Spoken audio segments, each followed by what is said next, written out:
La porte de l'appartement familial s'ouvrit ce soir-là sur un vide que je n'avais pas prévu.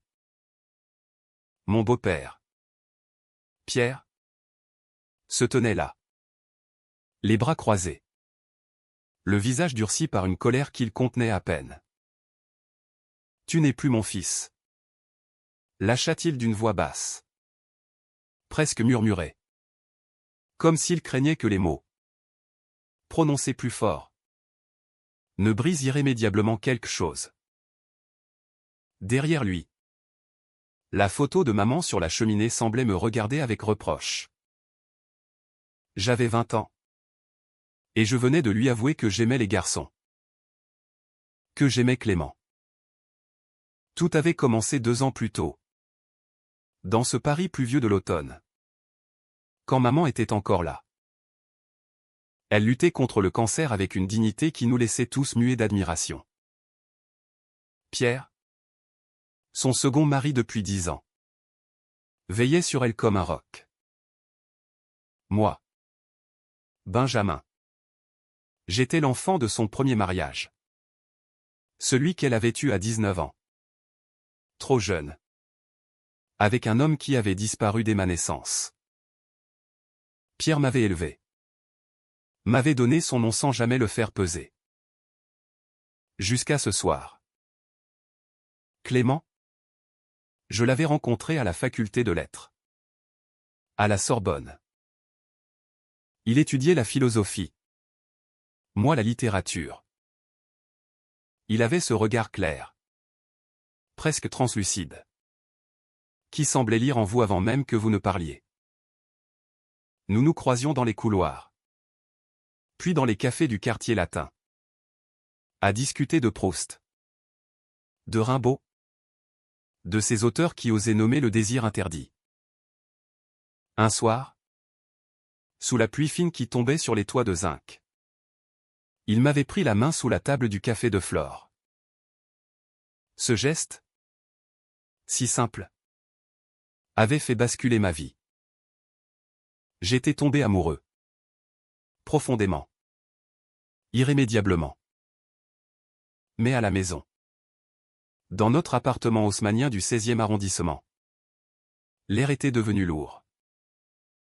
Maman s'affaiblissait. Pierre passait ses journées à l'hôpital. Rentrait épuisé.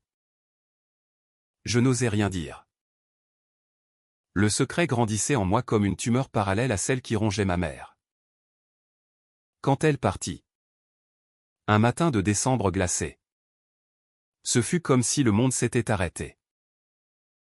Pierre pleura en silence à l'enterrement. Moi aussi. Clément était là. Discret. Au fond de l'église Saint-Honoré-d'Eylau. Il ne s'approcha pas. Mais son regard me soutint. Les mois suivants furent un lent effacement. Pierre rangea mes affaires dans des cartons sans me le dire. Il changea les serrures. Il effaça mon nom des factures. Des assurances. Pour ton bien. Murmura-t-il un jour. Tu n'es plus ici. Je compris que mon coming out, prononcé dans un moment de désespoir après l'enterrement, avait été la goutte d'eau. Il ne supportait pas l'idée que le fils qu'il avait élevé puisse être, comme ça. Il parlait peu. Mais ses silences étaient assassins. Il me coupa les vivres. Me força à quitter l'appartement. J'eus juste le temps de récupérer quelques vêtements et les lettres de maman. Clément m'accueillit dans son petit studio de Montmartre. Il travaillait comme serveur dans un bistrot pour payer ses études. Nous vivions chichement, mais ensemble. Ses bras autour de moi. La nuit était le seul rempart contre le vide. Il ne disait rien de Pierre. Jamais. Il savait que la blessure était trop vive. Pourtant, je sentais sa peur, peur que je regrette. Peur que je retourne vers cette famille qui m'avait rejeté. Nous nous aimions avec une intensité presque douloureuse. Comme si chaque baiser pouvait être le dernier. Un soir, Alors que nous marchions le long de la Seine. Les lumières des ponts se reflétant dans l'eau noire. Il s'arrêta soudain. Benjamin. Murmura-t-il. Tu ne peux pas vivre avec ce fantôme. Il faut que tu lui parles à nouveau. Je secouai la tête. La douleur était trop fraîche. Mais au fond de moi, une voix insistait, maman aurait voulu que je pardonne. Ou du moins que je comprenne. Pierre, de son côté, vivait seul dans l'appartement trop grand. Il rangeait les affaires de maman sans oser les jeter. Il buvait plus que de raison. Seul devant la télévision. Il ne parlait à personne de moi. Aux voisins. Il disait que j'étais parti étudier à l'étranger. Un mensonge facile. Mais la nuit, il repensait à ce garçon qu'il avait élevé. À ses premiers pas. À ses premiers mots. Il se haïssait de ne pas pouvoir accepter. Sa génération. Son éducation catholique rigide. Tout cela pesait comme une chape de plomb.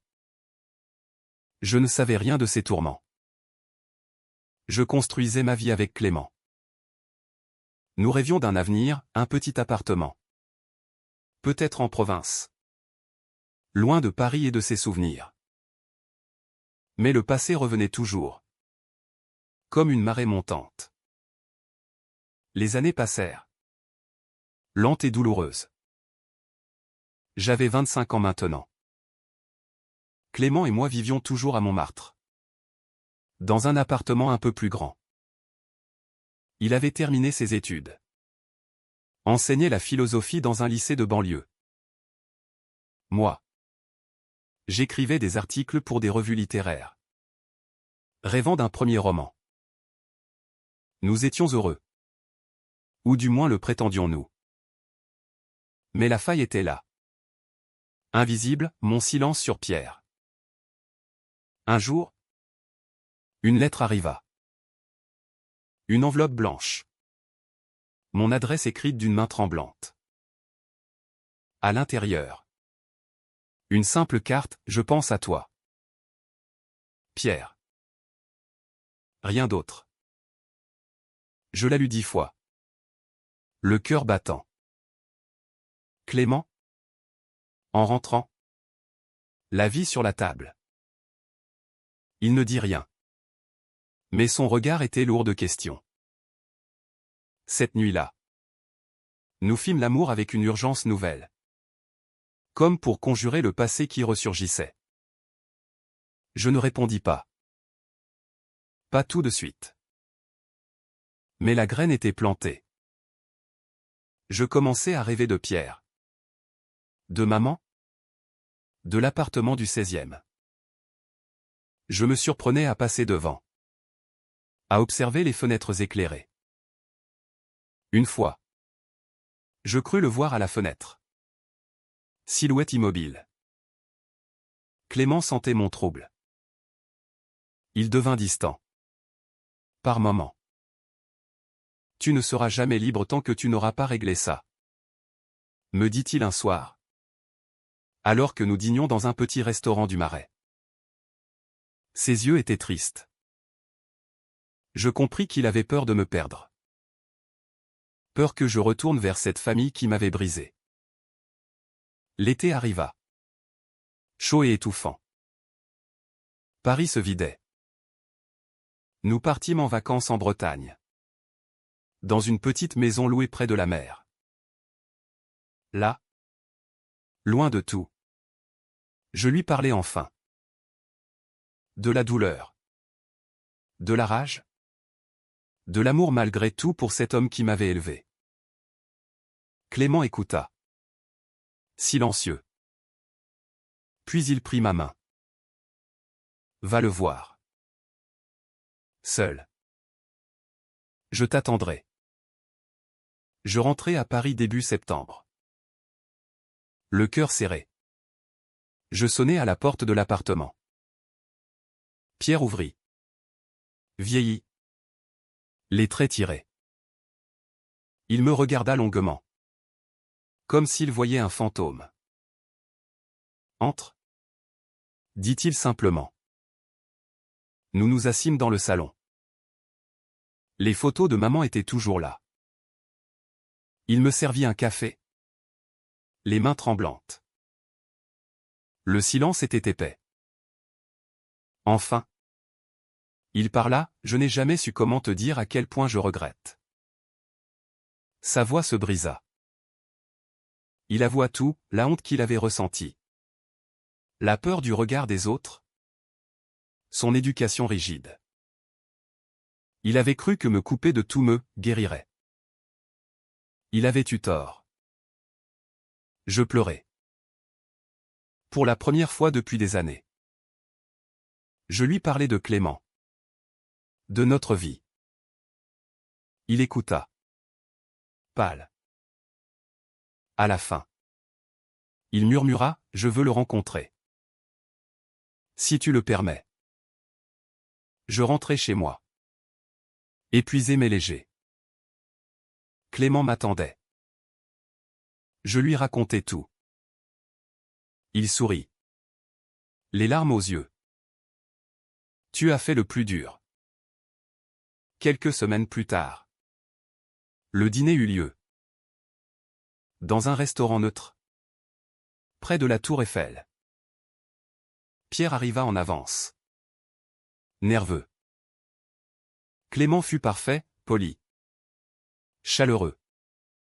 Sans provocation. Pierre posa des questions sur son métier. Sur nos projets. À la fin. Il tendit la main à Clément. Merci de prendre soin de lui. Ce ne fut pas une réconciliation parfaite. Il y eut des silences. Des maladresses. Pierre avait du mal avec les gestes d'affection entre nous. Mais il essayait. Vraiment. L'hiver revint. Avec son froid mordant. Pierre invita Clément et moi à passer Noël dans l'appartement. Pour la première fois depuis 5 ans. J'hésitais longtemps.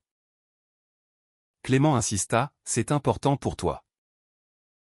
La soirée fut étrange. Le sapin était décoré comme avant. Avec les guirlandes que maman aimait. Pierre avait cuisiné le repas traditionnel, foie gras. Dinde. Bûche.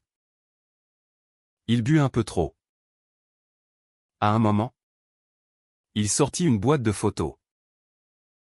Nous les regardâmes ensemble, moi bébé. Moi à l'école. Moi avec maman. Il y avait des larmes dans ses yeux. Je n'ai jamais cessé de t'aimer. Dit-il soudain. J'ai juste eu peur. Peur de ne pas être à la hauteur. Clément posa une main sur mon épaule. Pierre le remarqua. Ne dis rien. Les mois suivants furent une lente reconstruction. Pierre venait parfois nous voir à Montmartre. Il apprenait à connaître Clément, ses passions. Son humour discret. Un jour, il nous offrit un voyage à Venise. Pour vous deux. Un geste immense pour lui. Mais il y avait encore des ombres. Pierre cachait un secret. Je le sentais. Il évitait certains sujets. Détournait les conversations sur maman. Un soir, après un dîner, il craqua. Il avoua, avant de rencontrer maman. Il avait eu une liaison avec un homme. Brève. Intense. Étouffé par la honte. C'était pour cela qu'il avait si mal réagi à mon coming out. Il se haïssait d'avoir rejeté ce qu'il avait lui-même vécu. Ce fut un choc. Pour moi. Pour Clément. Pierre pleura comme un enfant.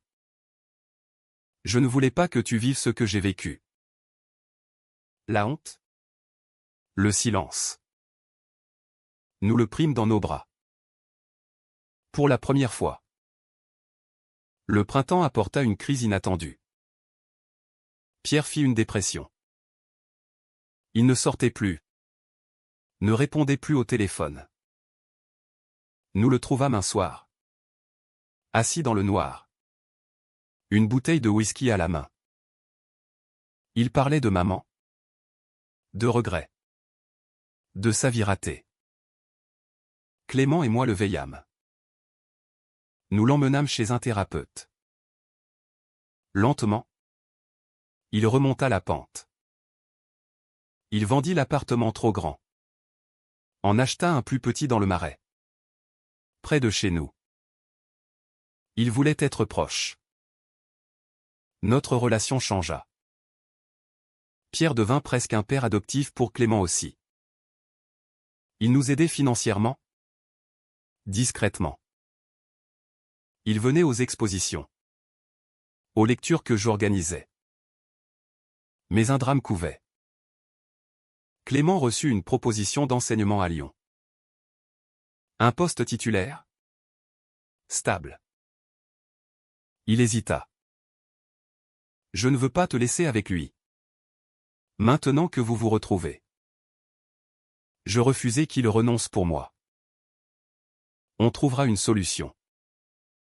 Pierre, apprenant la nouvelle, proposa de nous aider à déménager ensemble. Mais au fond, il avait peur de me perdre à nouveau. La décision fut difficile. Nous choisîmes de rester à Paris. Clément refusa le poste. Il ne le regretta jamais. Un soir d'été. Sur le pont Alexandre III.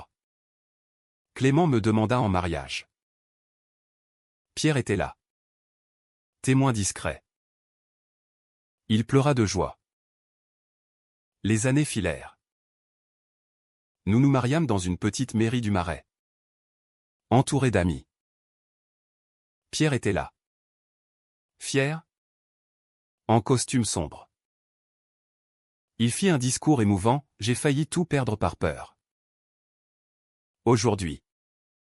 Je sais que l'amour n'a pas de frontières. Nous adoptâmes un enfant. Un petit garçon prénommé Louis. En hommage à maman. Pierre devint grand-père. Il le gâtait. Le promenait au Luxembourg. Lui racontait des histoires. Un jour, il tomba malade. Cancer. Comme maman. Il lutta avec courage. Nous fûmes à ses côtés jusqu'au bout. À l'hôpital. Il me prit la main. Pardonne-moi. Benjamin. Pour tout. Je pleurais. Il n'y a rien à pardonner. Tu es mon père. Clément était là. Tenant l'autre main. Pierre partit un matin de printemps. Paisiblement. Nous l'entrâmes près de maman. Sur la tombe, nous gravâmes à nos parents. Qui nous ont appris que l'amour triomphe toujours. Aujourd'hui. Des années plus tard. Je regarde Louis jouer dans le parc. Clément est à mes côtés. Je pense à Pierre. À maman. À ce long chemin de pardon. La vie n'est pas un conte de fées. Elle est faite de blessures.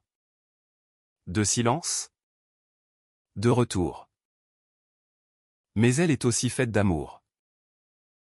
Profond. Humain. Imparfait. Et cela suffit.